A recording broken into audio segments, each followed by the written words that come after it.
Ladies and gentlemen, welcome back to the Die Hard MMA podcast. I'm your host, as always, Clint McLean. And this week we are headed to El Dorado, the city of gold, Las Vegas in the desert. Damn, does it feel good to be home. It's going to be nice to be back with a set of judges and officials and referees who know what the hell they're doing. And I'm sorry there's no witty intro to the show this week. I'm a little behind. I had to run long on my tape study. I'm recording the podcast a little later than I would like to, so I know it's not going to affect you guys. You're all going to get it and listen to it at the same time, but for me, it's much later than I like to get going. So I am getting into this thing straight freaking away. We have a lot to talk about. Believe it or not, this is a fun card. I know, again, I say that every single week, but hey, that's because I love my MMA shit. Let's shout out our new followers to get this thing started. We've got, I'm starting a little too late there. My bad. Dom Dindaeng.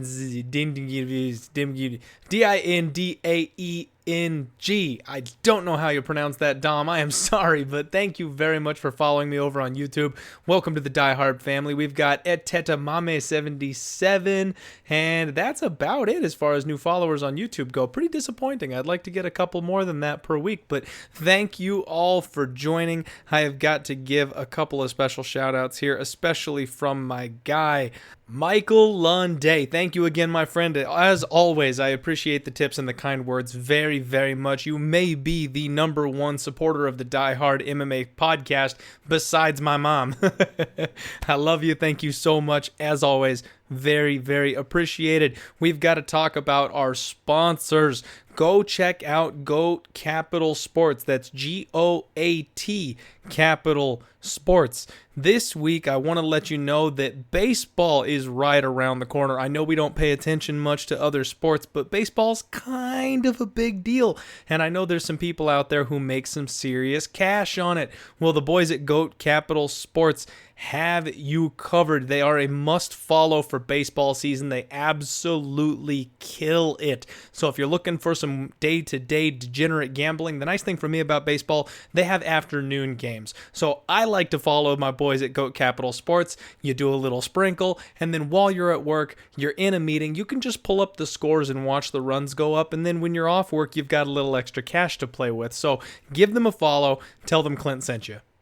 Let's do a quick rundown of last week's event. As always, we've got to go over this shit, as bad as it may suck for us sometimes to look back on it. But hey, as always, you either win or you learn, right? So we got to look at what we did wrong and see where we can plug some holes up moving forward. We kicked the night off with a big fat L. Ismail Naurdiev was not so wonderful when he took on Sean Brady. This fight was extremely frustrating for me because I really thought Naurdiev was going to win this fight. I loved him here in this spot, and in round one, he was clearly the better striker. He was doing exactly everything I said he would. He was controlling the range. He was staying away from the big power shot that Brady has in that left hook. He was just absolutely dominating the striking battle in that matchup. Round two comes out. Brady finds a niche, he gets Naurdiev to the mat, and the control he had on the ground and against the cage was unreal. I really underestimated his ability to grapple. From what I've seen of Naurdiev's grappling, I really assumed that he was going to be able to counter that grappling, and he was going to be able to stuff some of the takedowns of Brady, break, make space, things of that nature, but it just didn't happen. So, okay, we concede round two. It's 1-1 going into round three, and I thought, all you got to do is keep the fight standing, Naurdiev. That's all you have to do. And what does he do? The very first thing he decides to do is throw a flying knee at this guy. I mean, I don't know what to say. That's such a bad fight IQ move. I mean, I know the kid's only 23 years old, so I guess he is still prone to these kind of mistakes, but after having 20 professional fights, that's not something I expected. So this is one where I just got to go down with the ship. I loved the read. I loved everything I saw in round one. And he got tired, and he made a stupid move, and Brady's a talented enough opponent to make him pay for it. He didn't get back up in round three, and that was basically the end of the fight. So incredibly disappointing, but I can't even look back at that and say, you know what, like, I hate that bet or I wouldn't have made the bet. Like, no, I really liked everything I saw and I thought he had it in the bag. So just kind of a shitty outcome in this particular spot. I really underestimated Brady's top control and his grappling his grappling pressure. That was something that Nardiev had a problem with. Nardiev couldn't make space. He couldn't get back to his feet. And those were all things I was going to assume that he was going to be able to do. And then again, like I said, just bad fight IQ. You can't teach that. Like in round 3, he needed to jab Brady's face off, stick and move, and keep the fight standing, and he failed to do that. So that one hurt a decent amount. So the second fight of the night was Alan Cruz versus Spike Carlyle, and I gotta say, this one, another one that kind of stabbed me right in the heart, because I picked Spike Carlyle to win, and he was, I think, plus 160. So that bit a little bit. I mean, I wasn't super sold on it. I didn't feel comfortable enough to pull the trigger. I hope some of you did and cashed on that because we were correct. And geez, he blasted Cruz in about a minute and got him out of there. I'm looking forward to the Ginger's next fight in the octagon. Then we had Jordan Griffin versus TJ Brown. Another one where all I can say is I hope I made some people money with my pick on Jordan Griffin. I didn't bet it myself, and this is one where kind of the opposite of the Nardiev fight. Even though we would have cashed, even though we would have won on this one, I'm kind of glad that we didn't, because he was getting his ass kicked right up until the point that he wasn't. Jordan Griffin was absolutely dominated for a round and a half by TJ Brown, kept going for the submission that just wasn't there, and then he caught it. TJ kept offering his neck up, and if you give the guy 15 attempts at it, he will eventually sink it, and that's exactly what happened. Jordan Griffin gets the submission, chokes TJ out in the second round. Again, being results-oriented, yes, I want the cash. I wish I had put the money down and gotten it, but trust me, at the beginning of round 2, I'd have been slamming my head into the nearest wall going, why did I make that bet? Because I knew this was going to be sketchy as hell. So you know what? I'm trying to be disciplined here. You know what I mean? We don't want to be results oriented. We don't want to look back and just only think about the dollar signs. That was a good pass, in my opinion. If you made that bet, congratulations. Be careful of Jordan Griffin going forward in the future. Luis Pena does what Luis Pena does. He out-grappled Steve Garcia for a good solid 3 rounds, and again, that was one where didn't feel confident enough in Pena to actually pull the trigger. He did his thing. He did what he does. The next fight, Marcin Tybura versus Sergey Spivak. This is one where, admittedly, looking back, it was kind of a light spot. Maybe we should have passed altogether, and I think I may have actually said that in the podcast. The whole point, though, I can't say I regret this bet, because the whole point was I was fading Marcin's chin. All right, that's all I wanted to do. That's all this play was, and I'm going to do it next time, because this fight was a very poor outing for Marcin Tybura. I think he's a fade moving forward, and the next fight he gets, if his opponent has any pop in his punches, I will be betting on him again. Sergey Spivak, his hands were improved. He had good hand speed and accuracy early in the fight. He just couldn't defend the takedown, and Marcin Tybura is such a big, heavy, solid, thick black belt. He couldn't get up once the fight got to the mat, so Marcin was able to out-grapple him and hold him down long enough to win a 3-round decision on the feet. He didn't really have anything to offer, and the only one really doing any kind of offensive striking was Sergey. So, you know, it is what it is. Again, kind of a sketchy spot. Probably shouldn't have taken it, and I'm going to do it again next time. But Sergey Spivak may not be the guy we want to do those kinds of plays on moving forward, because he definitely is not quite there yet. He's very young. He could be making improvements. I expected more improvements than we got this time, but his hands definitely were ticking up in the right direction. Next fight, Brendan Allen versus Tom Breeze. Damn, Brendan Allen absolutely railed Tom Breeze. He made that look easy. The final fight on the preliminary card, again, just another sad story for me here. These short favorites are really just biting me in the ass right now, and this is kind of a bit of a variance issue. I know some of you think I justify my bets a little bit too much, but hey, I just coughed up to making 2 really bad bets, so don't skewer me here. We're picking short favorites in coin flippy fights, and they aren't coming up heads for us. That's gonna happen. We need to avoid those coin flippy spots. I understand that. We learned that lesson last year, actually, and I need to try and stick to that. I have a problem with getting suckered into those spots. I see a path to victory with somebody that I like, and I can't help but put my money on it. But hey, I have always told you guys, I am not a professional gambler. I am a dad bod who is a degenerate gambler that does have a family and a full day job, so this is where I'm putting my money. Best of luck if you tail. Now, this next fight was Gabriel Silva versus Kyler Phillips, and this one open mouth insert foot. Holy crap. So I was so wrong about Kyler Phillips. I tweeted an apology because I was so wrong about this guy. He was so slick and so smooth in there. He's dangerous as hell on the ground, and he's so light and fast on his feet. His striking was incredible. I discredited his last knockout because I thought he got lucky with it, when in fact, now I know he had the reflexes and the vision to actually see the guy dropping his hands and attacked when he had a window of opportunity. I completely undersold Kyler Phillips, and I could not have been more wrong. Gabriel Silva had nothing for that guy, and as much as I thought he was going to be successful in the grappling, he couldn't even get it there. So, a loss there, and if there's one bet on this entire card I regret, it's that one, because I was so dead wrong. If I can justify my reasoning, if I can say that, maybe the fight goes differently if we run it 10 times and I'm going to come out okay on that spot and it was just a bad night.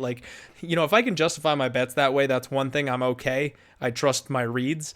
But in this kind of a spot, when I'm just completely dead wrong, that sucks. Because I have to fess up to you guys just how wrong I was. If they ran that fight 10 times, Silva maybe wins 2 of them. That line was way wrong. The wrong guy was favored. Kyler Phillips is the man, and I can't wait to see his next fight in the UFC, because that was awesome. The next fight, we go to the main card. Grant Dawson takes on Derek Minner. Dawson, that was a fun fight. That was a hell of a first round. Minner really came out there knowing that he was the underdog, knowing that he had a limited amount of time, and the only way he was going to win that fight was with an early finish, and he went for it, man. He put it on Dawson in round 1, and I thought he was going to catch him a couple of times there, actually, so props to Dawson for staying strong through that, defending against those attacks, and then being able to come back in round 2. Minner just had nothing left in the gas tank in round 2, and Dawson got it done via submission. Really fun fight. Then we get to the women's fight. Megan Anderson takes on Norma Dumont, as everyone expects. Round 1 KO. She was just way too big, way too strong, but Norma actually looked pretty good in the first couple minutes of that fight. I was getting ready to jump on Twitter and be like, I told y'all, because Megan's gonna crap the bed just one more time, but she ended up, righting the ship, turning it around, got it done. Congratulations to everybody that cashed on Megan Anderson round 1. There were a lot of unders cashing on this card, and that's one thing looking back on it. My boy Rockstar Z, he had a really great night just betting on violence, betting on the unders on the totals, and we got one of them, but there were a couple of other spots that I was a little too scared to pull the trigger, and we could have made some extra cash doing the totals last week. So I'm going to look a little harder in the future on the totals, because that's something I tend to neglect sometimes, and we could have made some money this past week. Ion Cutelaba versus Magomed Ankalaev. This thing, holy crap, I could do a full episode just talking about this 38-second fight. It was unreal. So Magomed comes out and he clips Ion Cutelaba early, and Ion fakes like he's hurt so well that he sells the ref on it. He's literally winging these overhand punches trying to catch Magomed, and the ref steps in and stops the fight. Holy crap. I really hope they run this fight back, because I actually want to see it play out. I'm super excited that we cashed a 2x bet on that. We got 2 free units from that referee stoppage, so thank you, sir. I do appreciate it. It really helped us get through the night. I do think Magomed probably wins that fight in the end anyway, and Magomed he had no problem seeing everything that Ion was throwing. Ion, on the other hand, did really impress me. When Magomed threw those 3 consecutive head kicks, he blocked every single one of them. So while faking to be hurt, while firing back big shots, he also had the wherewithal to block head kicks. So Ion actually really impressed me during those 38 seconds. So I will very much look forward to that rematch, and I expect there's probably going to be a little more respectful line on Ion, and probably a decent amount more money on Ion after just seeing what he did. I think Ion, he's got it all, man. This guy could be a star at 205 if he can get his wins rolling, and that's what we talked about last time. Is I've got concerns about his fight IQ. When he's in the midst of battle, he makes some bad choices sometimes. Case and point. I said that he could get DQ'd via illegal knee, but instead he got himself TKO'd by doing too good of an acting job. So we cashed hard on Magomed Ankalaev, and that was a good one. Felicia Spencer takes on Zahara dos Santos, and just, you know what? This is one that I missed the under. I saw when the totals came out, it was 1.5 set at -140, and I was so close to locking it in and tweeting it out and just being like, under 1.5, it's a lock, it's done. And I don't know why it didn't. I really don't understand what held me up, because Zahara was either going to clip Felicia and knock her out early, or like we said, she had no answer for the ground game and she was going to get choked out. Felicia ends up TKOing her, because why the hell not? Zahara cannot get out from under her, cannot get back to her feet. She really could have done whatever she wanted to do from that position. So the under was golden, even at -150, even at -170, 180. Like, we should have paid the -140. That was a free unit, and that's my bad because we missed out on that one.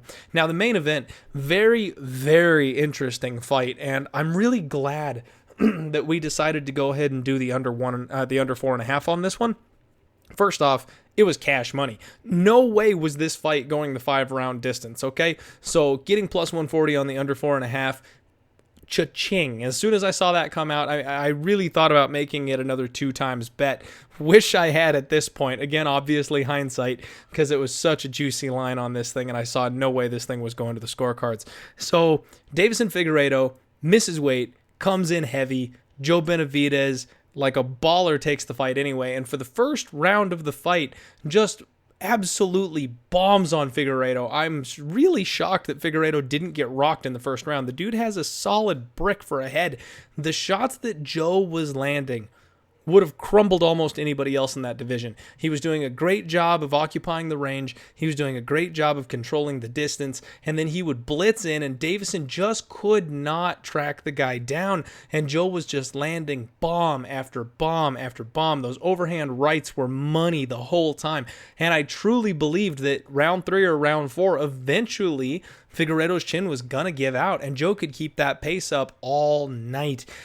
In round 2, we have a very unfortunate clash of heads, and you could see right from the second that it happened that Joe had gotten the worst of it. So they clink heads, Joe steps back, he's a little rocked, blood immediately starts gushing down his head, and that provides the opportunity for Figueiredo to land a big bomb. And as we talked about, dude's got a puncher's chance. If anybody in this division is going to land one big shot and get the knockout, it's Deiveson Figueiredo. So Joe slows down for 2 seconds, stops his movement, is worried about the headbutt, is worried about the cut, and blam, that's when Deiveson gets him with a big shot and ends the night. So unfortunately, the hedge worked out well. On that one single fight, we came out plus money because we got -125 on Joe, +140 on the under.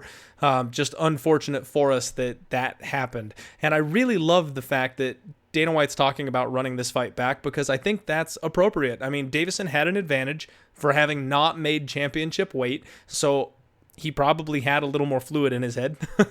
And he, like we talked about, he had more gas in the tank, more fluid in the head, just all the benefits that come with cutting or not having to cut that extra weight. And then the thing that provided the opening for him to land that winning shot was a headbutt. It was an accidental headbutt. It wasn't anything that he did on purpose. It wasn't anything technical. And then he landed the kill shot. So, I mean, all in all, it does feel a little fluky, and I feel really bad for Joe Benavidez. I would love for them to just pull the rematch, because these are far and away the best 2 guys in the division anyway. Hook them back up, run it back in, give Joe 4 months to heal that chin up after taking that big shot, and let's just do it again. Put the belt back on the line, make Figueiredo make weight, and then let's see who really is the champ at that weight class.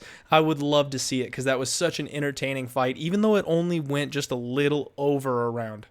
All in all, that puts us 2-4 on the night, unfortunately, -1.55 units, and it sucks to eat another night after 2 events back-to-back that we should have made money, and just opportunities galore last week to make money, and I messed it up. That's my bad, y'all. And again, I've just got to repeat it. Like I said, I'm only telling you guys what I bet. I'm not a professional gambler, so if you tail me, I try to give you winners. Overall, long term, I have been more positive than I have been negative. In fact, since I started doing the podcast, we are magically somehow still up 4 units since the get-go. So, and one of the other things I thought about, which I forgot to mention last week, is we're actually it's untracked, but we are up more than that because there were several occasions last year where I would tell you to sprinkle on like an inside the distance prop, especially with the women fighters that were like 7-1, 10-1, 11-1. We hit several of those. So if I had tracked it and done like, I don't know, let's say put a quarter unit on it or something, we would have more units to play with right now on the official podcast record. But again, I don't want to harp too much on that because it sounds like I'm bitching or saying that I'm better than I really am. I don't want anybody thinking that. I don't have a big head, trust me. So far, 2020, the record is 9-24 on official picks. Yikes, minus 15.63 units. Not a good run for us, but as I said on Twitter, I'm just letting the bookies get a head start because you know what? They are gonna need it. We are gonna come back from this thing with a vengeance. The 2019 record was 143 to 138 for plus 19.88 units. We've got a long way to go to turn this thing around, and it starts now. Let's get into UFC 248. The first fight of the night at UFC 248 is at bantamweight. We've got Dana Batgarel taking on Guido Canetti.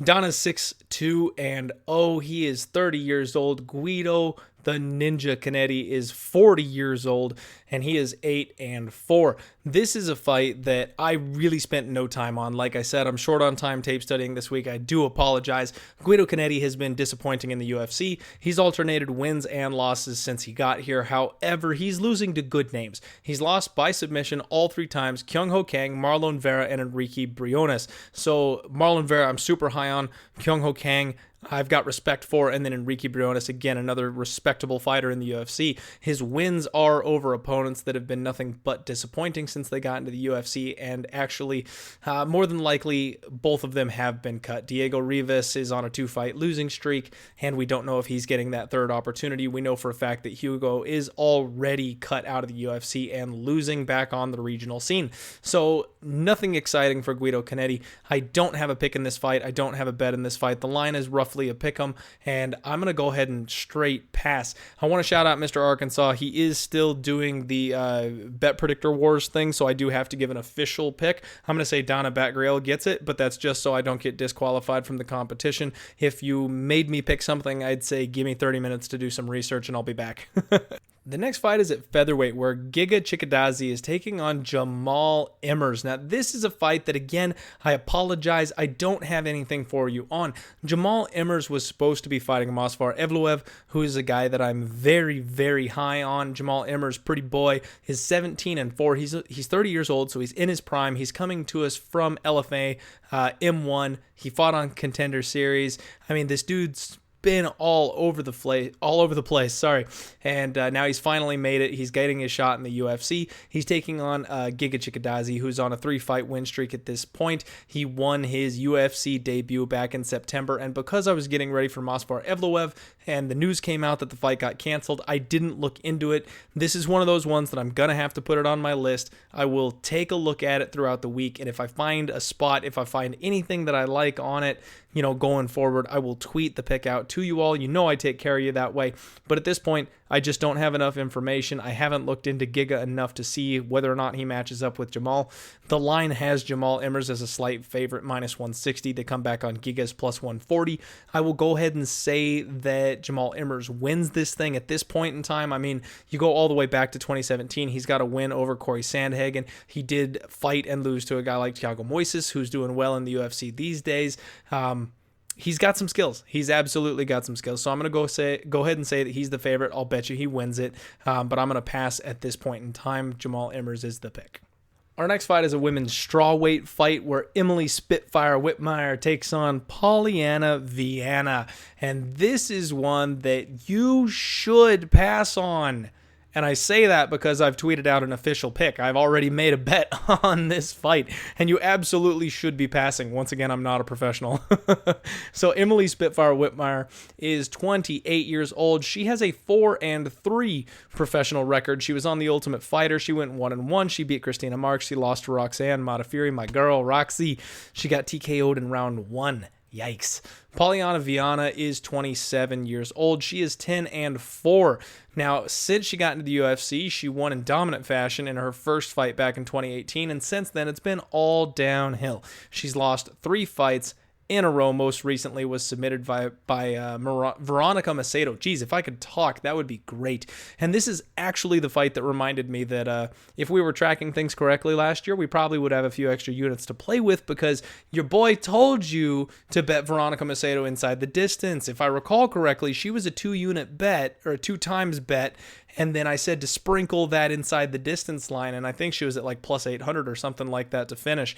And that was a 1 minute first round arm bar, so that's what dinged that little light on in my brain that we we hit a couple of different spots like that throughout the year last year. So getting into the fight, Emily, oh man. So she's made improvements. I will give her that. In 2017, she took on my girl Jillian Robertson, got mauled in the first 2 minutes and submitted on The Ultimate Fighter.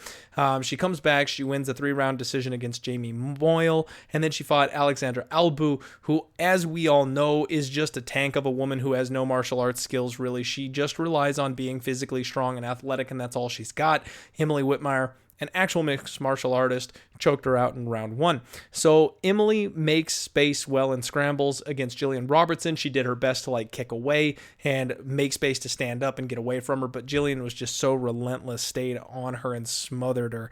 She does have tight boxing. She keeps her hands in tight, high guard. Her footwork and her movement has definitely improved. Even just 2-3 fights ago, she was very slow and plodding and heavy on her feet. In her last fight against Amanda Ribas, she was moving around a whole lot more. She does have a long jab, but her hands are pretty slow. She drops her hands, and she does land big double leg takedowns. That's kind of her thing. I've seen her do that in a couple of different fights. She gets in deep, picks the leg up high, and puts her opponent on their ass. Once she's on the ground, she's got decent ground and pound, good top control. However, she's got that quitner. She can absolutely be broke, and I've seen her really just kind of give up and cover up in there. She's got a 63-inch reach, which that is going to be a factor in this fight. Flipping over to Polyana Viana, she is 27 years old. She is 10-4, and she is in excellent shape. She recently was promoted to Brazilian Jiu-Jitsu brown belt, and one thing you want to do if you're a guy or a girl, no judgment here, if you're interested in hot badass females, check out her Instagram. Tell her Clint sent you. No, I'm kidding. But go give her a follow, because damn, this girl knows how to work an Instagram page. And she is exactly what the UFC is looking for. She attacks well from range. She's got a 67-inch reach, so she's going to have a 4-inch reach advantage here. And she has great legs and body kicks. Well, I don't want to say great. That's a little bit of a strong term. She attacks with leg and body kicks, and it works for her. She keeps her opponent at range. She has good hip throws. She has good trips, and she attacks with submissions, sometimes to her detriment. She loves that Brazilian Jiu-Jitsu. She was a purple belt up until recently in her last couple of fights, and that's really her go-to move. I mean, she's got 4 wins by KO, and then she's got 6 wins by submission. You got to think that those KOs were just to the bottom of the barrel type of opponents that she was able to do that to. And then the submissions, she actually can pull it off. But like I said, sometimes she'll accept bottom position when maybe she shouldn't, because she trusts in that submission game. She does have a bit of tall man's defense. She leaves her chin up when she tries to back away. She just relies on her range and being the taller opponent to get away. And then she does jump guard, which is something that I don't actually mind all the time, especially in the women's department. They don't necessarily have that ground and pound vicious TKO ability that if you want to jump guard and sink in a choke, you think you've got an opportunity there, you can sweep from bottom, that kind of thing. You don't have to worry about the heavy ground and pound like the men do. So it's okay sometimes that she does that. Now I say sometimes because, again, not always. So what I did is I actually tweeted out, I've got Polyana Viana here. I'm taking her. She's minus 110 when I tweeted the line out. I hope you jumped on it. Some money has been coming in on her. She's about minus 110, minus 115, minus 120. So she went from being an even money dog, which I do wish I had collected her there, but I hadn't gotten to my tape study just yet to catch the dog line, unfortunately. Now she is a slight favorite. Like I said before, this is basically a pass fight. Both of these women are terrible, but in my opinion, this is a spot where the UFC is really trying to get Polyana a win. She's on a 3-fight losing streak, and instead of getting her walking papers, they're giving this young piece of ass another shot in the octagon, and that's exactly what's going on here. They know they can market this girl. She's from Brazil. She's in shape. She's got abs. She's gorgeous.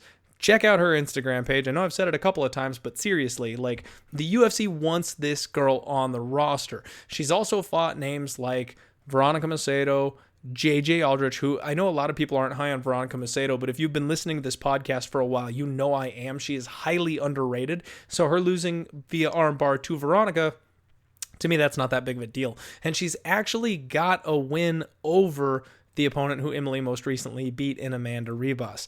They fought some time ago. In 2015, she won via first round TKO. I know things have changed since then, but that still says something. She's going to have the height advantage. She will have the reach advantage. Emily Whitmire will more than likely have a strength advantage here, but I think that Polyana Viana is the better grappler, and more than likely this fight hits the mat. So when they're on the feet, if Polyana Viana can keep Emily at range with that reach advantage, and with the fact that Emily just isn't overly athletic, I don't see her being able to close that distance or land painful, hurting shots. Emily's going to want to take this thing to the ground. That's what she does. She'll land a big double leg takedown, or, Viana goes for a trip or a hip throw, something along those lines. They're going to end up on the mat. And when they do, I think that Polyana Viana will just be able to edge out the fight there. It's probably going to be scrambly. It's probably going to be close, but Emily's got really low output. And if Polyana Viana can attack with submissions, get some ground and pound going, like I said, control on the feet using that range, I think she'll squeak out a decision here, or she might even lock up a submission. Not my most confident pick of the night. Again, you should probably pass, but I'm taking Polyana Viana. I'm going to either look like a genius or a frickin' moron for that one. Moving on, we're going up the scales. We've got a middleweight fight between Gerald Meerschaert, GM3, taking on mini DC Deron Winn. And this one has me scratching my head just a little bit. So Gerald Meerschaert is 32 years old. He's got 30 wins, 12 losses. He is 1-3 in his last 4, and he's taken on Deron Winn, who's the standout wrestler training at AKA and looks and fights exactly like Daniel Cormier. Dude's 30 years old. He is 6-1, coming off the first loss of his professional career, a split decision against Darren Stewart, which we cashed in nicely on. And in this fight, Gerald Meerschaert, he just needs his beard. That's the first thing I want you to know. When this guy shaves, no. He looks like a badass when he's got his full-grown beard, and when he shaves, he just looks awkward. I don't know. I like you, Gerald. I'm sorry. So he's a submission fighter. He's very dangerous throughout the entire fight. We've seen that, especially in the Trevin Giles fight. He got that submission in the third round after a full fight, full 10, 12 minutes of grappling. He locked up a submission and choked him out cold. So he is always dangerous. He attacks from his back. From there, he's got really great sweeps and reversals, so he has no problem accepting bottom position. In his case, I think it's sometimes kind of a good thing, because unless you've got somebody that you can't sweep or reverse, which I think we kind of have yet to find. Everybody that he's gone to his back with, he's had the ability to cause a scramble and get a dominant position with. So in his case, it works. He does allow his opponents to pass from time to time, which I don't quite understand sometimes. Maybe he's just taking a break, or maybe I'm just not savvy enough at jiu-jitsu to quite understand why he lets opponents do that. But he really puts up no defense sometimes and gives up half guard or side control. He has decent head movement on the feet. However, he's got very limited striking. He does have a good solid 1-2, and he's got decent power for a guy that's mostly a jiu-jitsu fighter. He stood and went toe-to-toe with Eric Anders in his last fight, and that was a dang close fight. I mean, it was a split decision win for Eric Anders, and that one really could have gone to Gerald Meerschaert. It absolutely could have. So he's just doing the dang thing right now, and I think he's very live in this fight. Deron Winn, like I said, he is 6-1 coming off of his first loss. The biggest thing is he's got fast hands. He's got a big overhand right that he loads up on, and that thing comes quick. He's got really good footwork, a granite chin. However, he does seem to gas out. Now, that's something I saw his interview with, I think he was on with Ariel Helwani on Monday. He talked about that loss was something he really needed to take. It was a close fight. It was a split decision, and he said that he actually is happy that he lost it because it forced him to take things more seriously. It forced him to double down on his training and up things, and that's the kind of stuff that you like to hear from a young, promising fighter. If they're stepping it up, if they're taking it more seriously, they're making those changes that they need to hit the next level, that's what you're looking for. So Gerald Meerschaert is 6'1". He's got a 77-inch reach. Deron Winn is going to have a 7-inch reach disadvantage here. He's 5'6", one of the smallest guys in the division with only a 70-inch reach. And in the case of Gerald Meerschaert, I always tell you guys, sometimes in MMA, the numbers lie. Are you ready for this? He lands 2.76 significant strikes per minute and absorbs 3.25 significant strikes per minute. And that's something where you look at it and you go, damn, dude, you were just getting lit up on the feet over UFC career. That stat is absolutely skewed by 2 fights. So this is what I've always been trying to drive home. If you get those people that look at nothing but the numbers, or they just look at the records, you are not doing justice to yourself on these fights. You've got to watch the tape, and you've got to really dig into it, because it's not always what it seems. So it seems like Gerald Meerschaert just gets his ass handed to him on the feet, but that is not accurate. So even in his last fight against Eric Anders, he outlanded Eric Anders. He landed 72 significant strikes against 64 significant strikes of Eric Anders. Like I said, I think Gerald Meerschaert won that fight, and he won it standing, something that I never would have expected to say. But you go back further in his career, Jack Hermansson landed 41 significant strikes on Gerald Meerschaert to Gerald's 1. And then Thiago Santos Maheta, the Hammer, landed 60 significant strikes to Meerschaert's 15. Those are the only 2 fights that cause his significant strike ratio to be what it is. Gerald Meerschaert outlanded Eric Spicely. He outlanded Oscar Pichota. He had a low volume fight with Kevin Holland that ended up on the mat, so there wasn't a lot of striking. And same thing with Trevin Giles. It was 8-6, so he got outlanded by 2 shots. I mean, it was 2 big fights that are really damaging his stats, so it's a thing that we need to pay attention to here. Now, you want to look at the other side of this thing, and Deron Winn has averaged 6.6 significant strikes per minute, and he has absorbed 5.5 significant strikes per minute. So he is outlanding his opponents. He's got a very small sample size, but he's doing it by about 1 strike per minute, and that's only over 2 fights. He actually outlanded...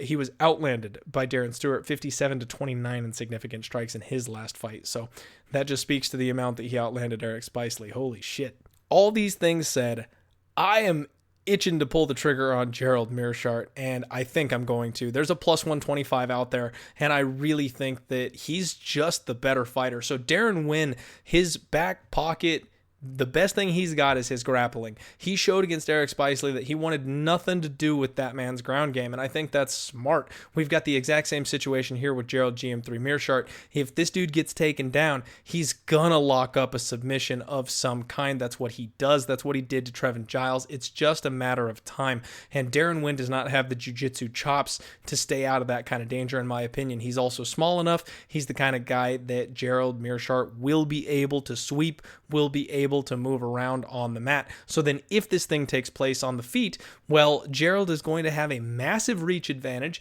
and he just outstruck a guy like Eric freaking Anders. Now, while Deron Winn might have a striking speed advantage, Gerald Meerschaert, I think, is gonna be just fine dealing with the power of it, because if he wasn't able to get rocked or put down by a guy the size of Eric Anders, I don't think Deron Winn is gonna be able to do it. And the amount of punishment that Deron landed on Eric Spicely, I mean, it kind of has me raising my eyebrow about this kid. I was really looking forward to him coming into the octagon. I was really hyped on this guy, and then he just doesn't seem to have the power he needs. I think he arguably needs to move down to 170. I just think that he's too small. Gerald Meerschaert can edge out a 3-round decision. He was robbed, I think. Well, not robbed. Rob is a strong word, but he beat Eric Anders, in my opinion, and should have won his last fight. I think he's got more to offer here, and especially with that reach advantage, if it stays on the feet, I just think he's going to be able to outpoint Deron Winn if it hits the mat. I don't think he's going to be controlled by Deron Winn enough to have it be a problem. And he's always got the option to submit in his back pocket. The other thing that we've got to talk about is Gerald Meerschaert has a freaking chin on him, man. The only guy to knock him out is Thiago Santos. And we've talked about this so many times. Santos knocks out everybody. That man has ungodly power. So there's no shame in having him be the one that knocks you out. So I don't think Deron Winn is going to be able to get that done. I've got to take the opportunity here. Just Gerald Meerschaert is so dangerous everywhere. We're going to go ahead and take a shot with that plus 125 underdog. Dang, that feels good. I've been playing way too many short favorites lately. It feels so good to be back touching on these little underdogs. Hopefully we don't get bit in the ass for taking dogs at the wrong time, because the last time we did this, we took a bunch of dogs and the favorites all cashed on that night. I've really been cursed in 2020. I'm not sure what's going on. Our next fight we're moving back up the scales. Oh, I'm sorry, we're not going anywhere. We're sticking around at middleweight, my bad. We're fighting, we've got Rodolfo Vieira, the black belt hunter, making his second UFC appearance. He is taking on Saparbek Safarov, and this is going to be a very interesting fight. Rodolfo Vieira, like I said, the black belt hunter, the dude is 30 years old, and he has got the most amazing doctors on the planet. Holy shit, this guy is chiseled. So he's 30 years old, 6-0, 5 wins by submission. He's a world-class jiu-jitsu player, and there are black belts, and then there are black belts, and he is on the top of the pile when it comes to black belts. This guy submits everybody, and he's by far the biggest favorite on the card. Right now he's sitting around minus 800. I see him all the way up as minus 900 in places. The money just keeps on pouring in on him because of what this man does. He's a physical specimen. He's absolutely shredded. However, he's new to MMA. He's poor when it comes to his striking defense. When it hits the mat, though, he's got heavy ground and pound. The dude's got some power, but he's heavy on his feet. And one thing I did not like is that he really gassed out against Oscar Pichota in round 2. He dug deep, he got another takedown, but he did not look good in the second round of that fight. And that's something that I think might be able to be taken advantage of down the road. And I was very, very tempted actually to come on here and tell you to bet Safarov, because he's a plus 550 underdog, and that's a very juicy price in this kind of a fight when your opponent can absolutely gas out. But then I did my research. So he's undefeated stepping into the UFC. The man is a master of sports in freestyle wrestling and combat sambo. He hails from Mother Russia, and he has very, very good offensive grappling. He's got a very strong chin as well. He's got good tight uppercuts, fast hands, and he strikes pretty well at range. One thing I like to see is that he throws these big clinch knees, and that's something I think, he could land one in this fight. It could also get him in trouble if Rodolfo manages to catch it. One thing I want to look at, though, is his UFC run. He got TKO'd by Gian Villante back in 2016, which you never want to get KO'd by Gian Villante. That's not a good look. Then he loses to Tyson Pedro via Kimura. And one thing I noted in that fight is that he was actually looking very, very good. It was a one-round fight, and it didn't get that far. The reason Tyson Pedro was able to lock up that Kimura is because they ran into the cage. Good old UFC octagon.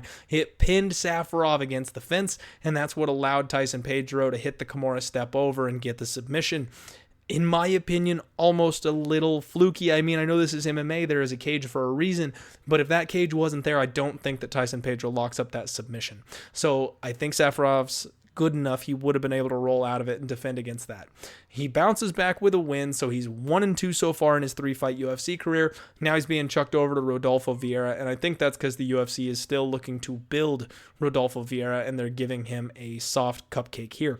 I looked back at Safarov's record, and even though I like his skill set, I like what I see from him, especially against a fighter who we can expect to gas.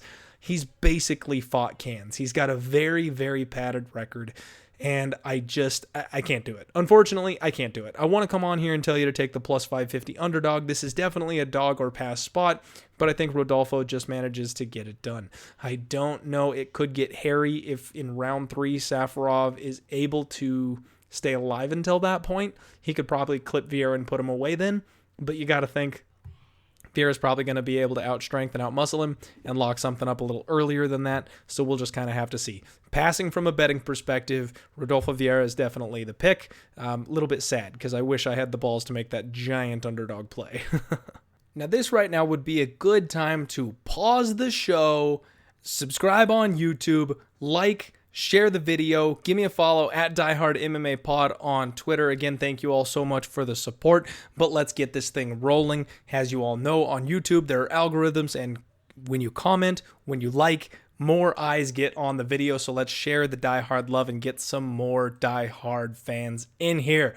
Let's go. Our next fight takes place at 170 pounds welterweight, where Marco Madsen, the Olympian, takes on Austin Hubbard. Starting with Mark Madsen, they call the dude the Olympian for a reason. He's an Olympic caliber wrestler. He trains at Extreme Couture, and the biggest thing about him is that he charges forward. He's only had one UFC fight. He's 9-0 so far, and he's only gone to, he's 3-3-3. 3 knockouts, 3 submissions, 3 decisions. So more often than not, he's finishing his opponents. His UFC debut was a massive round 1 TKO. Very impressive. And I expect this guy is just going to get better. I mean, he's 35 years old, but he's getting into mixed martial arts so late that his wrestling is locked up. It's in his back pocket. It's not going anywhere. If he can get his striking up just a little bit, he's still going to be a problem for the next couple of years. He's taking on Austin Hubbard. Now, Austin Hubbard is 28 years old, so he's getting into his physical prime. He's 11-3. He goes to decision more often than not, and I don't know. I'm not sold on this kid. He comes to us from LFA. He looked okay. He's 1-1 in the UFC. He got ground out by Davi Ramos in his UFC debut. He bounced back against Kyle Prepelic. However, Kyle is not overly impressive himself. He's got a 12-7 record, and he is 0-2 in the UFC.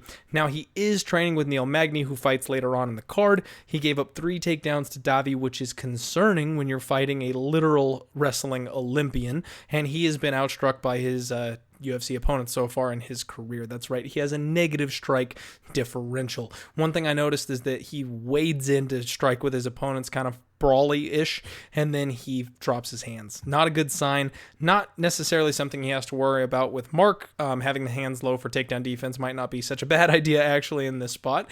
And when he does get taken down, Austin Hubbard struggles to get back to his feet. This one is plain and simple. He's going up against an Olympic-level wrestler, and we've seen that he's got a weakness to being taken down. Austin Hubbard is not a massive man. He's roughly the same size as Marco Madsen, so I don't think Mark's going to have any problem getting him to the mat. Whether Mark wants to ride out top position or ground and pound the hell out of Hubbard, I think is completely his choice. He's currently a -210 favorite, in fact, and that's something that, I mean, it's appropriate. It's absolutely appropriate that he's a -200 favorite in this spot. I think that if you're looking for a parlay piece, if you're looking for someone to tie to somebody else, Marco Madsen is gonna be your guy. In fact, I think we're going to go ahead and play him. This is a spot where, again, I'm not going to get tricky. I'm not confident enough to make him a 2-unit bet, but I don't have another favorite on the card that I like or want to parlay. So we're just going to play Mark Madsen straight. And yes, that means we're laying the cheddar once again. We've had very good success with this lately. When I felt strongly enough about a -200 or so favorite, last week we got lucky with that one, I guess, but we had the 2 times play on a -200 favorite. We're going for it again. I'm just going to lay 2.1 units to win 1 unit with Mark Madsen because I think he gets this thing done, whether it's a decision or a TKO. I don't think that Austin Hubbard has an answer for the grappling of Mark O. Madsen. If there was ever a week to bounce back and be right a whole lot, this would be the one, because there's a lot of spots I like on this card. Our next fight is at bantamweight. We've got the return of Sugar Sean O'Malley, 25 years old, 10-0, fresh off of his USADA issues, finally making his way back to the cage. He's taking on José Teco Quiñónez, who is a 29-year-old monster. He's 8-3, and this is a hell of a fight. So Sean O'Malley is known for his wild striking. He's very creative on his feet. He's a purple belt in Brazilian Jiu-Jitsu. He's got an absolutely massive output. He really likes to outwork his opponents. He's got excellent footwork. He cuts angles. He stays back, and he's willing to play at range. His coach actually claims that he put on 10 pounds of muscle since his last fight, which honestly, in my opinion, would make quite a difference. He was a bit of a string bean for a while there. And then Alberto Teco on the other side of this thing, good offensive grappling, light on his feet. He attacks with lots of low leg kicks, which I think would be good in this case. I know we haven't seen Sean O'Malley in like 2 years, but in his last fight, he broke that ankle. Gotta wonder if there's opportunity to go ahead and re-injure that. Probably not. You never know. I'm not a doctor. But I think slowing this kind of an opponent down, if Teco can work those leg kicks, it would really be something beneficial for him. He's got solid submission defense. He's got good step-in knees to the body, strong body lock takedowns. This is a great fight. The only thing that I can say about this fight is this line is so off. The hype train of Sean O'Malley is rolling right now. He's a -400 favorite. I mean, in between -350 and -400 is where you can lock this guy up. And the comeback on Teco is +300.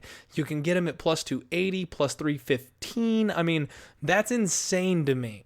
I don't think that line should be this wide. And I'm actually going to watch this one, because if Tecco gets to like plus 350 or plus 400, I'm going to have to take him on principle, because I think this fight is a whole hell of a lot closer than that. So Sean O'Malley, yes, he won his Contender Series fight by first round knockout. He's had 2 fights in the UFC. Both of them, I mean, he's done his wild striking thing, but he's been less than impressive in my opinion. He beat Terrion Ware, okay, and then he beat Andre Sukumtath, who has the worst fight IQ in the UFC. So Terrion Ware is currently, if you didn't know, on a 6-fight losing streak. He lost 2 more times after Sean O'Malley in the UFC, has since gone to the regional scene and lost 2 more times there.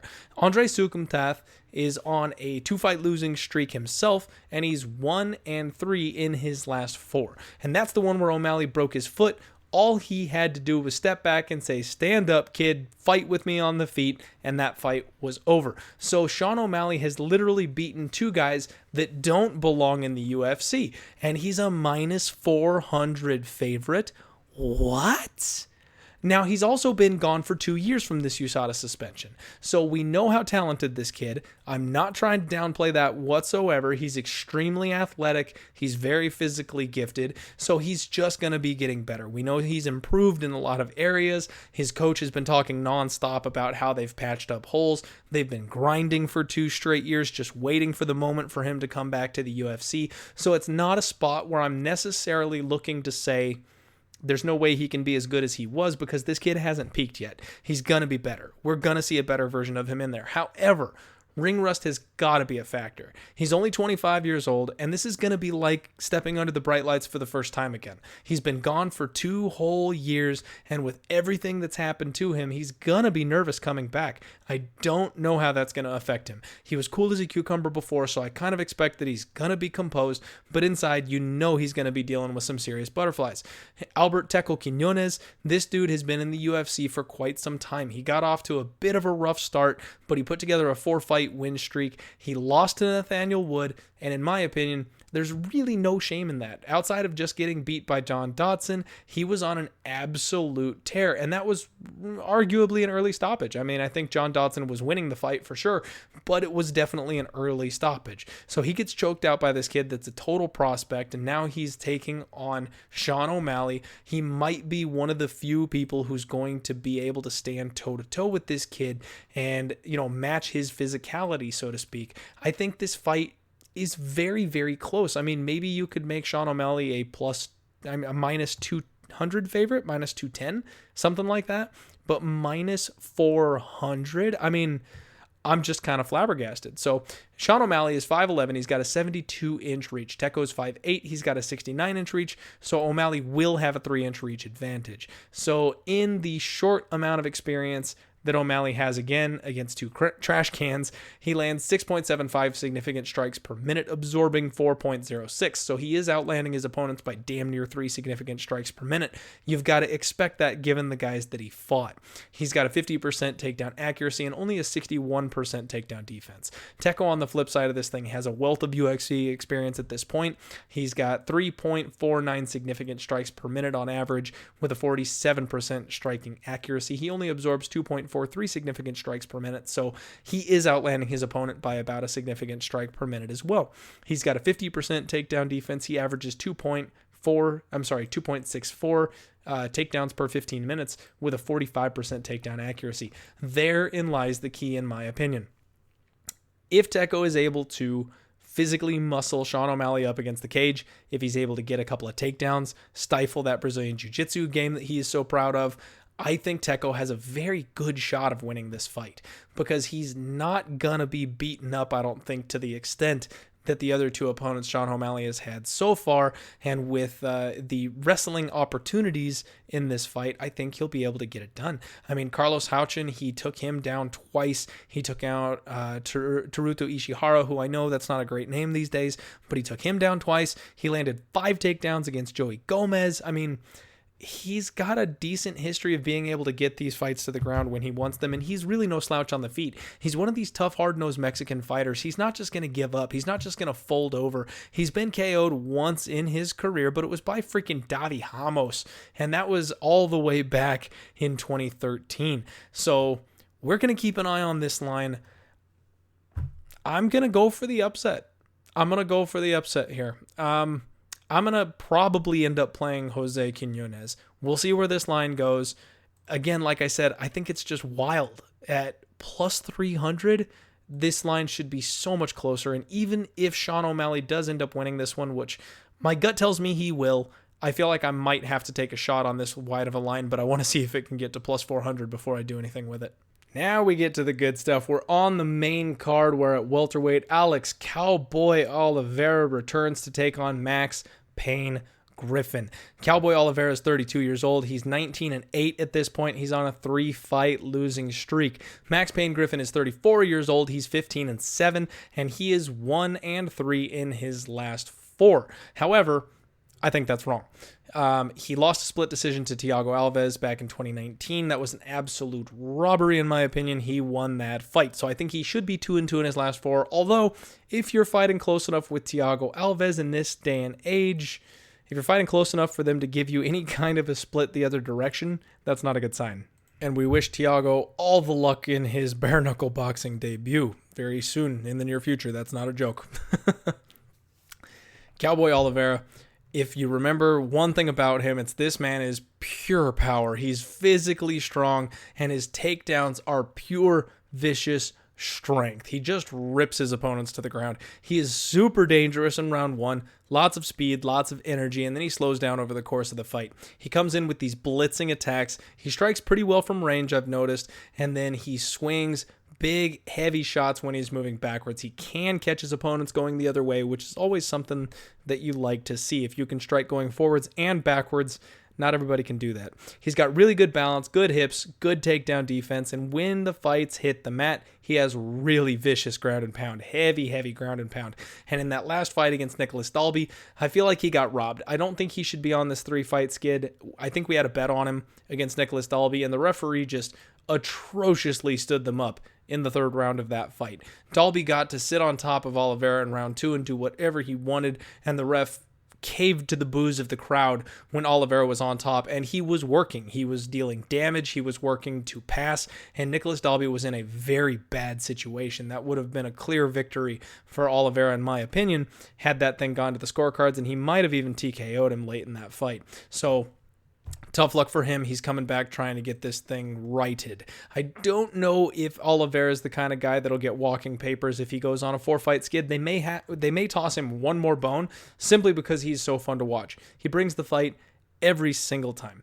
So Max Griffin, like I said, he's 34 years old, so he's getting a tidbit older there, and he is big time durable. So at some point, that's going to fade. He takes big shots in every single one of his fights, and he just walks straight on through them. It's kind of like Frankie Edgar. At a certain point, that's just not going to hold up. Now, he struggles closing the distance, I've noticed. He covers up with both of his hands, big high boxing guard to protect his head. And if you don't let him close the distance, something Alex Morono did. He really struggled with the boxing of Morono. Morono just kept pawing a jab out there every time he tried to get in and close the distance, and Max really had a hard time with that one. So he's got strong body lock takedowns, good trips. He also drags his opponents to the mat. He's strong in the clinch. He uses good knees. He attacks the body. He also gasses in round 3. Where is Mike Goldie when you need him? If there's a fight on the card that is virtually identical, it's this one. These guys are damn near mirror images of each other. Max is a little bit more defensive, I'd say, than Alex is. Alex is a bit more of a brawler, but he's kind of slowed down in his last couple of fights in that area. And physically speaking, they're damn near identical. They're both 5'11". They both have a 76-inch reach. And then Cowboy averages 2.9 significant strikes per minute, absorbing 2.25. So he does outland his opponents, although not by a big margin. Max has more output, averages 4.22 significant strikes per minute, absorbing 4.11. So he barely outlands his opponent. And then he averages 1.89 takedowns per fight. Cowboy averages 2.86. And then takedown defense for Cowboy 61%. Max Griffin's takedown defense is 63%. I mean, it's just the narrowest of margins that these guys have any kind of a difference. And they both gas out in round 3. They both have to dig deep to keep going at that point.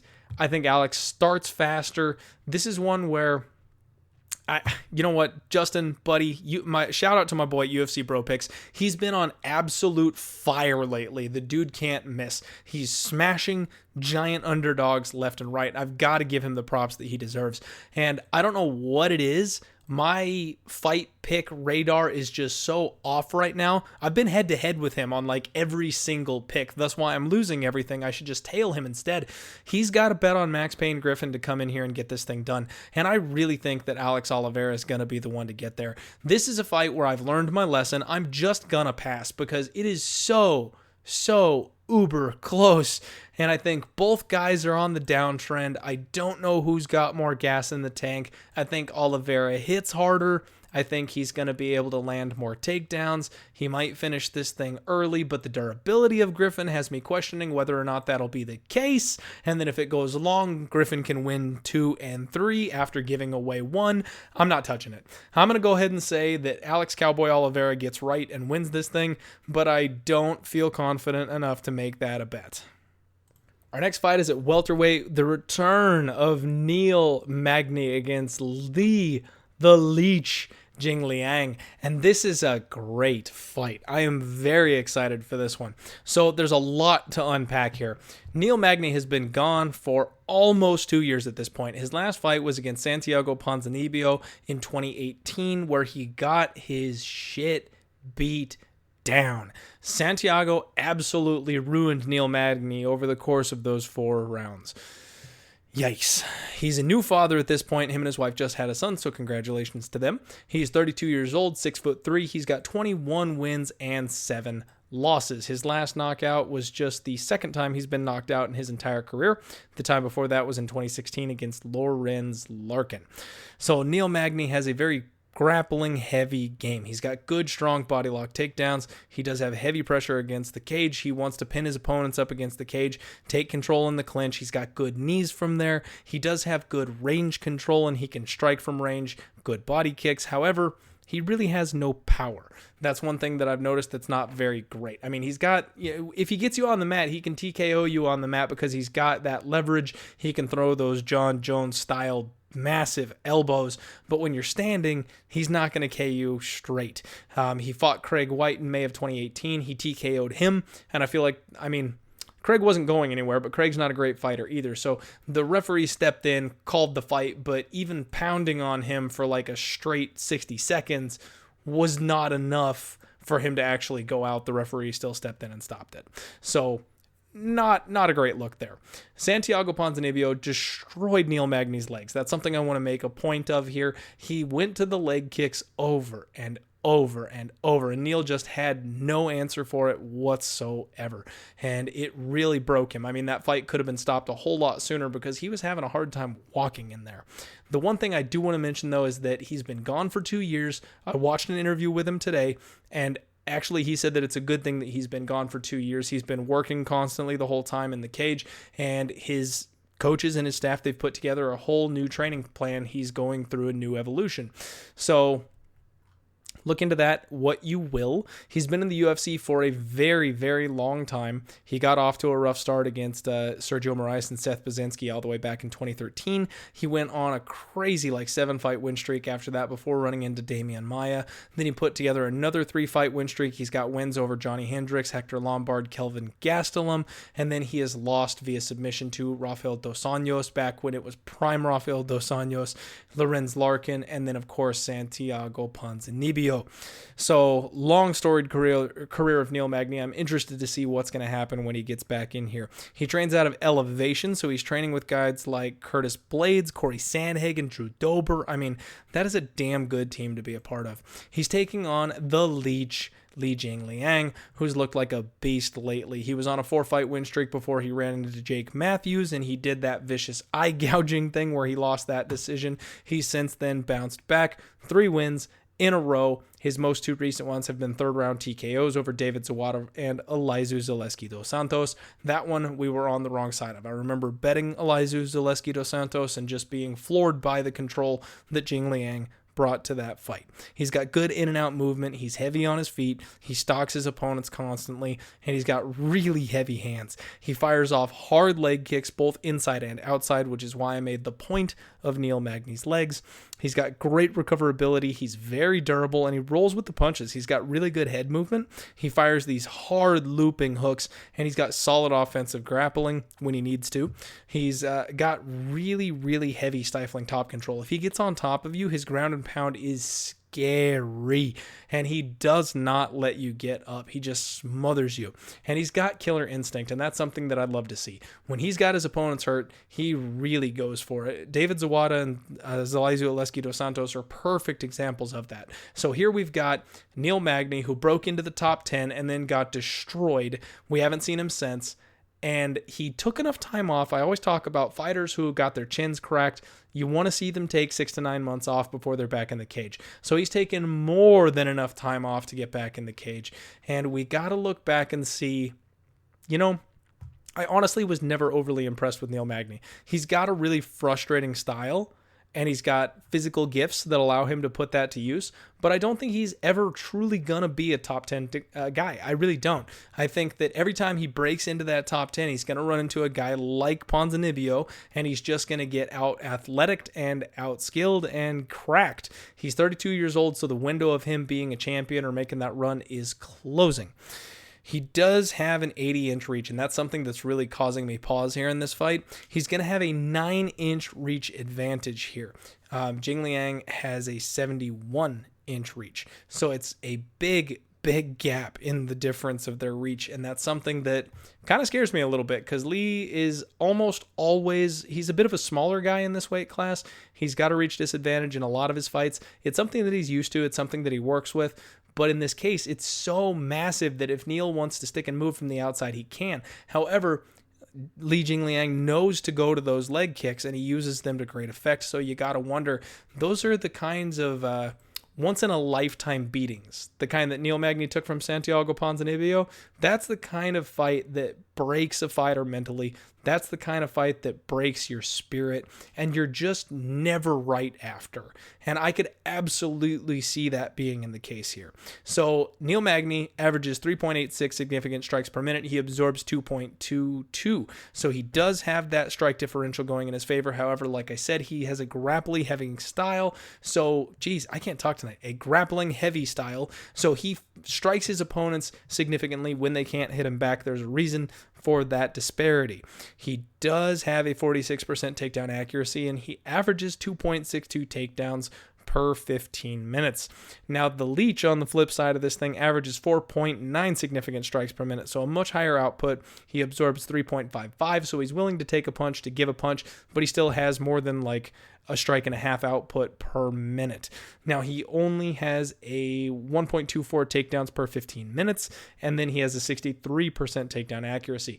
That's what causes me problems in this fight, because Neil is going to sell out for the takedown. He's training with monsters like Blades, Sandhagen, and Dober. He's got an endless gas tank. He's got the reach advantage. And I could absolutely see him coming in here and just turning this thing into a stinker. If he can just stifle Lee, then Lee's in trouble. Lee is absolutely in trouble. If Neil Magny stays on the outside, sticks and moves, closes the distance, pins him up against the fence, takes him down, drags him to the mat. I mean, that could be the whole fight. This could be a very, very boring fight, and Neil Magny could pull this thing off. The Leech. The Leech is currently minus 170. My nemesis. I cannot say this man's name over the course of a podcast.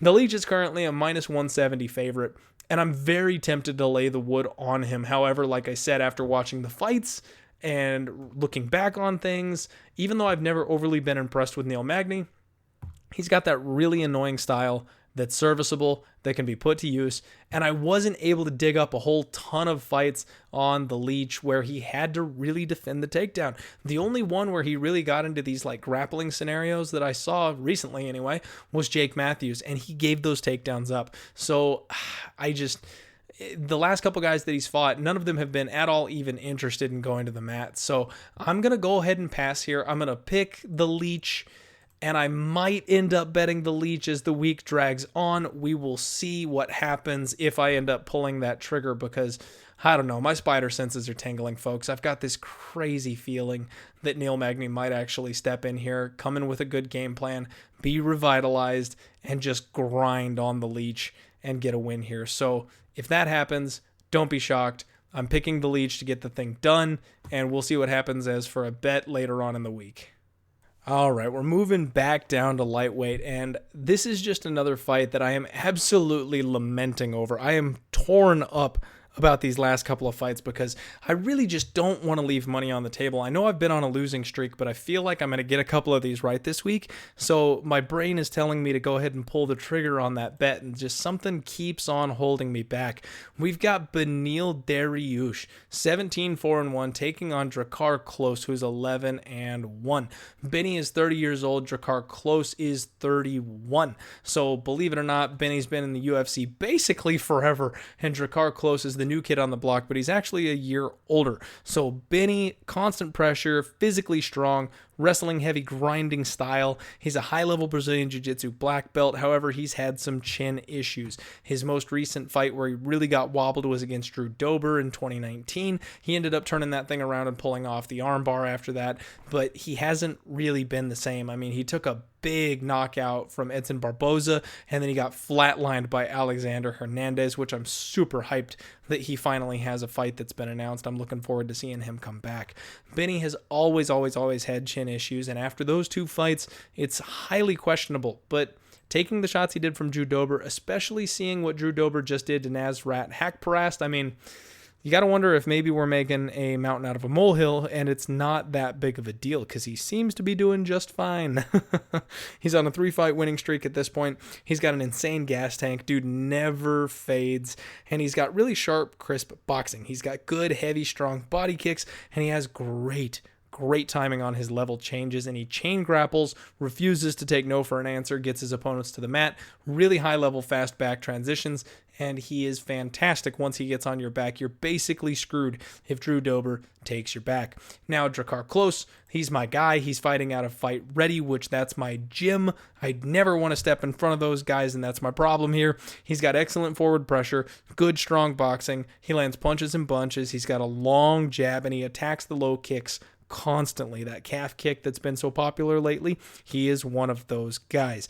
Now, when he's in a clinch position, he attacks the body. He's got very strong wrestling himself. He's powerful in the clinch as well, but he does drop his hands. He is a decent bit hittable. He's got good heavy uppercuts, which is something that I feel might land in this particular fight. And when it does hit the mat, he's got very strong ground and pound. However, he has very bad scramblability. He gives up his back, and when he gives up his back, he also tends to give up his neck. He fought Christos Giagos just back in August of 2019, and that was something big red flag when I saw that, because if you give up your back to Benny, you're dead. And he gives up his neck to basically everybody. He got out grappled by Bobby Green, which, yikes. I mean, if you're gonna get out grappled by anybody, somebody like Bobby Green is not the guy you want to get out grappled by.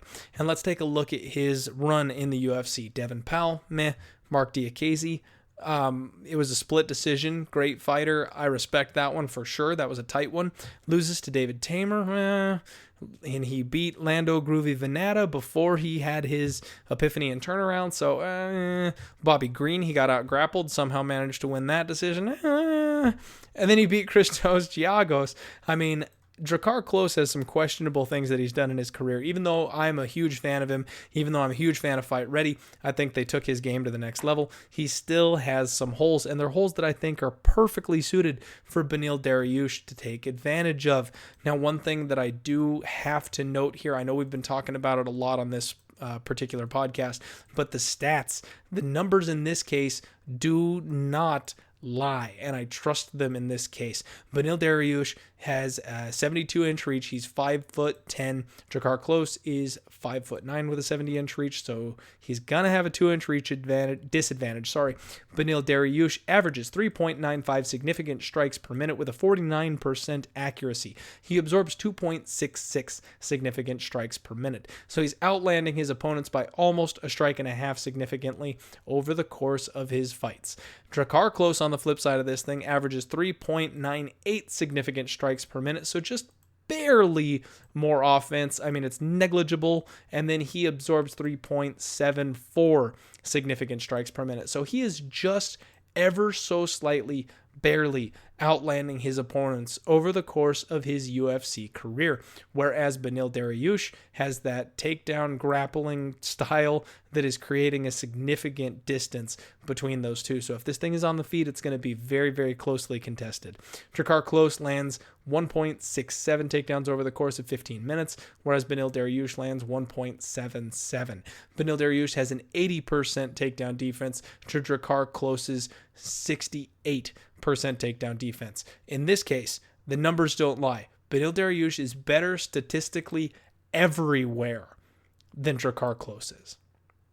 And therein lies my problem, because I really want to bet Beneil Dariush. I want to lay the wood. He's minus 165 right now, minus 165 to minus 175, somewhere in that ballpark, depending on your book.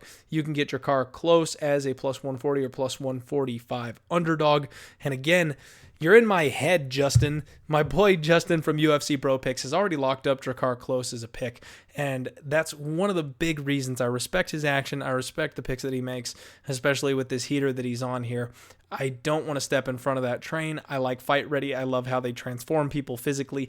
Drakkar Klose has a great gas tank. He never slows down, but neither does Benny. Now, if Dariush slows down at all in round 3, he could go to sleep because Klose throws heavy. He turns up in round 3 as soon as his opponents slow down.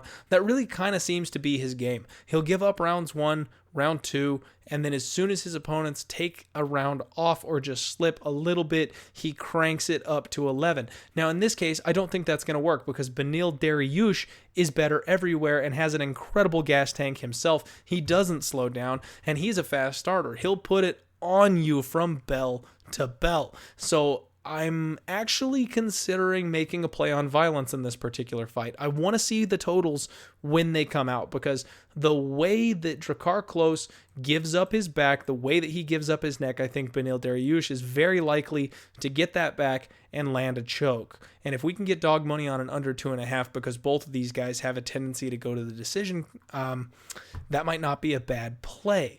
Because then, if Drakkar Klose does use his boxing and step in and crack Beneil Dariush and catch that chin like we've always talked about, then we still cash that under. I want to just kind of sit tight on this one. I'm going to see where the line moves. Once again, it's a fight where I'm leaning. I'm going to say Beneil Dariush wins this fight. I want to bet him, but again, something is stopping me. Minus 165 is not a bad price. Again, he is stylistically, statistically better everywhere. So I might end up on Beneil Dariush. We might end up on the under. Let's see what happens. Watch the Twitter at DieHardMMAPod. Give me a follow. All right, and that brings us to the heavy hitters. That brings us to the co-main event of the evening for the women's strawweight title. We have got Weili Zhang taking on Joanna champion Joanna Jędrzejczyk, and the belt is on the line. What a phenomenal fight. We've got Joanna from Poland. She's 32 years old. She is 16-3. Her only 3 losses coming back-to-back to Rose Namajunas in 2017 and 2018, and then Valentina Shevchenko in 2018. She's now dropped back down to her division, and she plans on taking it back. Weili Zhang is just taking the world by storm. She lost her pro debut in 2013 and has not lost since. The girl is on a 20-fight win streak. She's 30 years old, and she most recently destroyed Jessica Andrade, breaking my heart and ruining my wallet to take the belt back in August of 2019.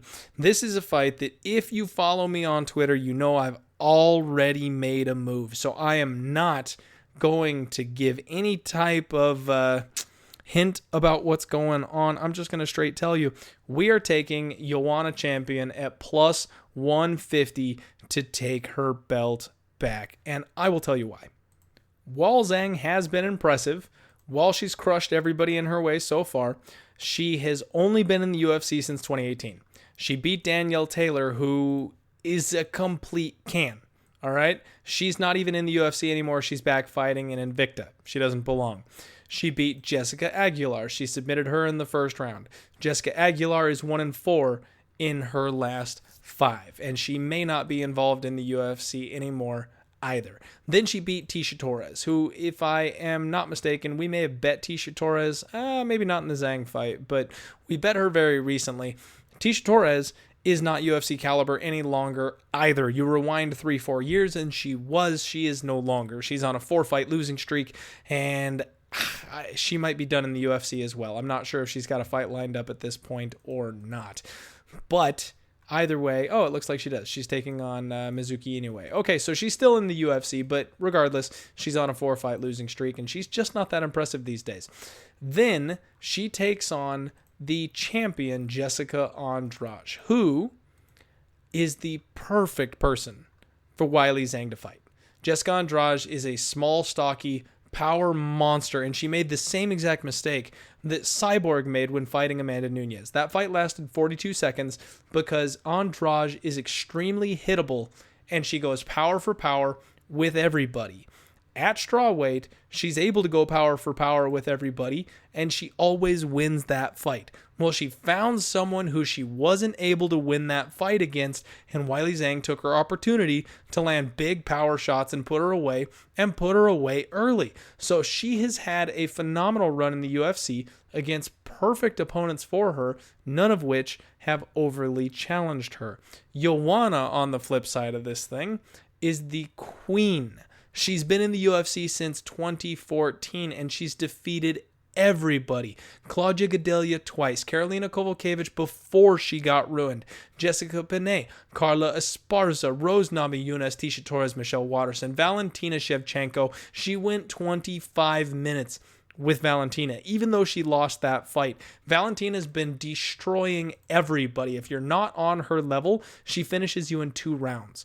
Joanna's the only one to get to the scorecards with her besides Carmouche, and Carmouche was basically because Valentina was bored and felt like grappling that time. So Joanna is on a completely different level when it comes to experience. Now, Joanna's 32 years old, Zhang is 30 years old, so there's not a massive difference as far as fighter age. Now, I know Joanna is she's got more miles on her, but she also trains at American Top Team, which is one of the best gyms in the world. So I am not saying that I doubt Weili Zhang. I'm not saying that at all, because she's done incredible things and she's rightfully the champion at this point. But what I am saying is that this line is a little disrespectful of Joanna and the things that she has accomplished so far in the sport. We locked up Joanna at plus 150. I hope you jumped on that early because it's already back down to plus 145. When I saw that, I felt like the line peaked. That's why I pulled the trigger. I don't know if it's going to get back up that high. I think it's going to ping pong right around where we're at. Joanna opened up at plus 135, and she got steamed immediately. Joanna opened up as the slight dog and immediately got bet down to about plus 110, plus 105. So early money came in hard on Joanna when she was the underdog. It slowly crept its way back up with the landslide of money coming in on Zhang. I think stylistically speaking, this is a really great spot for Joanna. So she's 5'6", she's got a 65-inch reach. She's going to have the advantage there. Zhang is 5'4" with a 63-inch reach. I know that Zhang is a power monster. She hits very, very hard, but Joanna has fought that before, and she's been able to completely demolish those fighters over the course of her career. She averages 6.18 significant strikes per minute. Absolutely massive output, and that is against champions for years and years and years. She averages 6.18 significant strikes per minute and only absorbs 2.73. So she is outlanding her opponents by over 3 significant strikes per minute over the course of her career. She is absolutely elite. She has an 81 takedown defense, which over that length of time is also elite. So Zhang, on the flip side of this thing, averages 6.22 significant strikes per minute, so just slightly more output. But again, she's only had 4 UFC fights, and against those opponents, you'd expect her to do as much. She hasn't fought really anybody. She absorbs 2.24 significant strikes per minute. So again, roughly the same differential as Joanna, and she has a 100% takedown defense rating. But again, that's really not surprising given the level of opposition she's faced. They have very similar numbers. Joanna's got a wealth of experience more, and she is hungry to come back for the title, something she's been saying in all of her interviews and things like that. It's well documented, the personal issues she had, breaking up with her boyfriend, her husband. I think she went through a divorce, something like that. And then I honestly feel like Rose Namajunas was placed on this earth by God himself simply to defeat Joanna. That appears to be her kryptonite, the paper to her rock. She wasn't able to get by Rose. She defeats a whole lot of other people, though, with a different set of skills. And I think this is a bad matchup for Weili Zhang. I think plus 150 is a fair price on the champion. We actually have a fan question here at Sammy Sauer on Twitter, asks at Die MMA Pod, how much is Zhang's crazy travel schedule / camp going to affect her cardio and readiness? Also, do you view the tragedy in her home country as a distraction or a motivating force? Thank you, Sammy Sauer, for your question, and I am happy to answer this question on the podcast. If you guys have questions going forward, fire them at me on Sunday and Monday. I'd be happy to answer more fan questions on the show if we get more of them at the right time. A lot of times these questions roll in on like Thursday or something after I've already put the show out, so I have to answer back on Twitter. So to answer your question, Sammy, I think that the crazy travel is going to affect Zhang a lot. Now, a lot's been said about her focus, her determination, her iron will. That's all fine and dandy. But if you don't know, she was training for this fight in China, and because of the coronavirus, got moved to Thailand. The coronavirus hit Thailand, so the UFC then moved her out to freaking Dagestan, I think. Dubai. They sent her all the way out to Dubai. Now, after training in both Thailand and Dubai, she's coming to Vegas for this fight. That's a bunch of time zone hops. So China to Thailand is one, Thailand to Dubai is a second one, and then Dubai to Vegas is a third one. Now you have to make those moves and it wears on you. You have to be there roughly a day per hour of travel is kind of the rule of thumb of what they say. She's done that 3 times over the course of a single camp. You gotta wonder if that gets in her head. You gotta wonder how tired she is. You gotta wonder if her cardio is going to be affected by that. I absolutely think that that is a factor here. How could it not be? That's not normal. That's not something that you see a lot, especially in big high-profile title fights like this. That is absolutely not something that we normally see. So I think it's a factor, and I think it might actually play in this thing. We know that Joanna can go 5 rounds constantly, always, any day. We know Weili Zhang is a power striker. We know she's very short, very thick, and very well muscled. She's gone 3 rounds in the UFC twice already, but can she go 5? That we don't know. So also, do you feel the tragedy in her home country is a distraction or a motivating force? Honestly, I think it's both. I think this one's a bit of a wash. It's definitely a tragedy. She talked about speaking with her mother about it. However, her mother offered her some words of wisdom, and she used it as motivation. She doubled down on her efforts after that. So I think at this point, it's a motivation. But in the back of your brain, you've got to have that nagging bit of emotion that it's still a concern. It's still a distraction. You're still worried about your family. Fighters are a different breed. They might be able to shut that off where normal people like you and I might not be able to. So maybe it's not as much of a distraction for them as it might be for us, but I would think it definitely has to be. So thank you very much, Sammy Sauer, for your question. I appreciate it. And those are both points that I actually wanted to make on this fight because I just think it strengthens our argument for betting Joanna. This is gonna be a close fight. And unless Joanna gets absolutely crushed, which as soon as I put the tweet out, all the Zhang fans came out and they're saying how she's going to get KO'd in the first round. That may happen. That's entirely possible. She's got that kind of power. We saw Joanna tap to strikes against Rose Namajunas. However, I think we have a double down, very, very motivated Joanna in this case, and I don't know that she's going to get hit with such a shot. She's so good at moving. She's so elusive. She's got the reach advantage. She likes to stick and move and wear her opponents out over the course of a long fight. I don't think she's just going to cave in this spot. I think this fight gets dragged deep, and if anything, I think there's a chance Zhang goes down before the final bell because she's not used to rounds 3, 4, and 5. Now, she does have an extremely high-level cardio strength and conditioning program. I know she's got the cardio to go for 25 minutes, but it's different going 25 minutes when someone's beating your ass. So we'll see what happens, but my gut says that Joanna wins this thing on the judges' scorecards significantly, maybe 4 rounds to 1. The pick is Joanna. The bet is Joanna at plus 150. Let's go. And now we finally made it to the main event of the evening. I'm sorry this episode has been so long, everybody. I hope you are enjoying it. If you are, hit me up in the comments down below. Let me know who your favorite picks and your favorite bets are this weekend, and throw some ideas at me if you want some additional content on the show. We have got the middleweight king, and geez, I mean, I've got to say my second favorite fighter at this point because Henry Cejudo is still my boy, but Israel the Style Bender Adesanya, the next big star in the UFC. He's defending his belt against Yoel the Soldier of God Romero, and this is one of those fights where my heart breaks in half because I've been a Yoel truther for my entire career as a diehard MMA fan. I absolutely love this man, and I want to see him take that belt. However, I'm such a huge fan of Israel Adesanya, and I'm such a fan of how he lit the UFC on fire, stormed in, kicked ass, took the belt. He's done everything that he said. To me, he's a better version. If Conor McGregor and John Jones had a baby, that would be Israel Adesanya, and he's just a freaking monster. He's only 30 years old. He's peaking. He's in his prime. He's 6'4", 18-0, 14 of those wins by KO. Somehow he got the decision machine moniker because a couple fights in the UFC went to decision, but he's basically TKOing everybody.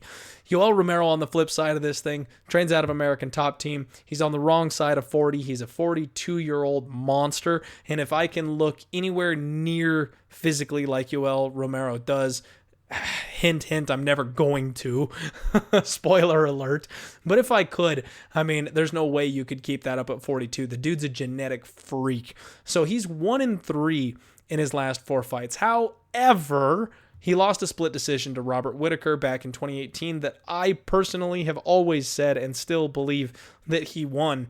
And then the fight with Paulo Costa, I actually think he won that one too. So in my opinion, he should be on a 3-fight winning streak at this point, and I think he should already have the belt. I know he wasn't eligible to win the belt because he missed weight, but that's a different story. This fight is so intriguing to me. So we all know about Yoel Romero round 3. That's the most vicious UFC fighter that has ever lived. The man takes off rounds 1 and 2. If he can just kind of stay slow, conserve his energy, stay in the fight, land a couple of shots, then in round 3 he goes nuts. He goes haywire in round 3, he burns that tank, and he tries to take you down with the ship. This is the man who single-handedly ruined Lyoto Machida, Chris Weidman, and Luke Rockhold, and all of those happened in round 3. So he's as vicious and brutal as anybody in that round. In rounds 4 and 5, he keeps the pace up, but he has to explode, reload, and I think that's something that actually favors Israel Adesanya. Adesanya has a massively high work rate. He has such creative striking. He's so dynamic. He's got a huge height and reach advantage in this fight. He's gonna be able to pick Yoel apart, especially in those first 2 rounds where Yoel tends to come out a little bit slow. Israel Adesanya likes to beat the legs and work the body. He really wants to do something that no one's ever done to Yoel Romero, which is either finish him or dominate him over 5 rounds. And Yoel has yet to be broken. He hasn't been KO'd in the UFC ever. He got knocked out in Strikeforce all the way back in 2011, which I still have a hard time believing ever happened. You just can't rock this dude. His neck is so thick, he doesn't get hurt. We saw Israel Adesanya take a ton of damage against Kelvin Gastelum. I think Yoel Romero can employ some similar offense as to what Kelvin did. However, because of all that muscle, because of his explosive style, he can't keep that up over 5 rounds. He cannot just trade toe-to-toe with Adesanya like Kelvin did for 25 minutes. He will gas out. So Long story short, Adesanya's the pick. Adesanya wins this fight, in my opinion. However, I feel like the line is a bit out of control. Adesanya is a minus 275 favorite. He came on Ariel Helwani's show on Monday, and we all saw that he's got what we believe to be a staph infection on his arm. So how much will that impact him? Money came in on Yoel Romero right after that video hit the internet because people are thinking he may be compromised. I don't know how compromised he is. I'm not a doctor. I don't know the far-reaching extent of staph, but to me, it looked like it was a bit older. Just kind of from the eye test, it seemed like an older staph infection. I feel like maybe he's coming down off of it. It's not like Kevin Lee's staph infection where it was angry and red and really cost him to go, one round in that fight, kill or be killed because he wasn't going to last the rest of the fight if he made it out of that first round anyway. I don't think it's that kind of a concern. Israel Adesanya is just a next-level talent, in my opinion, but we have seen chinks in the armor. I mean, like I said, Kelvin Gastelum put a beating on him. His face was completely mangled and swollen in that 5th round going into that fight, but he also has the ability to dig deep and go to that dark place where nobody else can go to get the thing done. So I think he will actually get this fight done. I think Israel Adesanya wins, and still... but I'm not quite sure how he does it. One thing I'm interested in looking at on this fight is actually maybe an over. I say that questioningly because it really depends on where they put it. If they put it at 4.5, I'm not touching it. I might even have to look under at that point because Yoel Romero in round 3, he might get it done if he lands a big shot in round 3 or round 4. And Israel Adesanya, the way that he sticks and moves on the outside, I think he's going to work Yoel to the body. And if you are not engaging in that kind of a fight, if you're just taking damage to the body for 15 straight minutes from a guy like Izzy, you're not going to be able to keep that up. I know Yoel hasn't been TKO'd or broken to this point yet, but again, he's getting older. There's only so long you can take that kind of damage before it does tend to take an effect on you. I wouldn't be shocked if Izzy actually pulls off the impossible and ends this thing via TKO because the dude is brutal. When he wants to hurt you, he's got power. He absolutely does. He woke the world up when he KO'd Derek Brunson just because he felt like it. I think he took it a little easy on Anderson Silva because he was his, idol. Someone he looked up to and respected massively, especially growing up as a young mixed martial artist. The Kevin Gastelum fight, they went blow for blow there, but he damn near ended Kelvin. He also almost got ended himself, and we saw how he handled Rob Whittaker. This dude is next level, and he is peaking right now. So as much as I would love to see Yoel Romero be the UFC champion, I don't know that he does it outside of a flying knee in round 3. I'm very curious to see what he does, because Yoel does basically the same thing every fight, and at 42 years old, you don't think he's gonna change it up. I know people talk about use the wrestling, you're an Olympic caliber wrestler, but when was the last time you saw him use the wrestling? Even against Paulo Costa, when he did get a takedown or two, he immediately let Paulo back up. I think he's going to have an even harder time getting Izzy down, and then I think he's going to have an even harder time holding Izzy down, and that just burns his gas tank. I think he's more going to rely on his explosive power and try to get a knockout at some point than go for that. So I think Izzy gets it done either by late TKO or decision, not sure which, and that line is just way out of reach for me because Yoel Romero, if you're looking for a dog, this is the dog. At plus 235, that's the man. Like, he can end anybody's night. It takes one mistake, one slip up, and Yoel will crush your chin. I mean, he's a plus 235 dog, and Yoel inside the distance is only plus 260. So the bookies are wise. They know what's going on there. You can get Israel Adesanya inside the distance at plus 140, and that's not bad.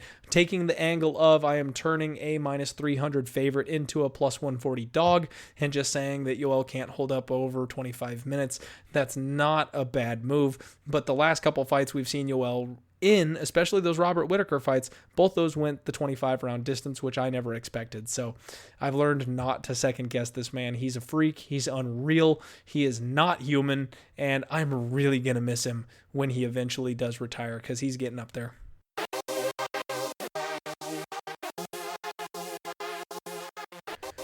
Let's recap those picks.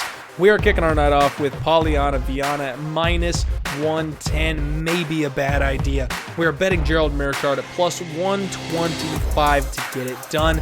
We're going to lay the wood minus 210 with Mark Madsen, and then we're going to roll the dice on Joanna, champion, and new to get her belt back at plus 150. There's a couple other spots that I'm interested in.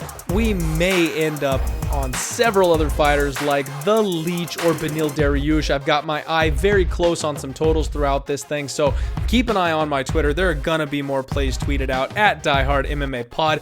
Thank you all for the love and support, Diehards. Without you, I couldn't put this thing together. Like, share, retweet, subscribe, turn the notification button on, tell your friends and their mom about the show.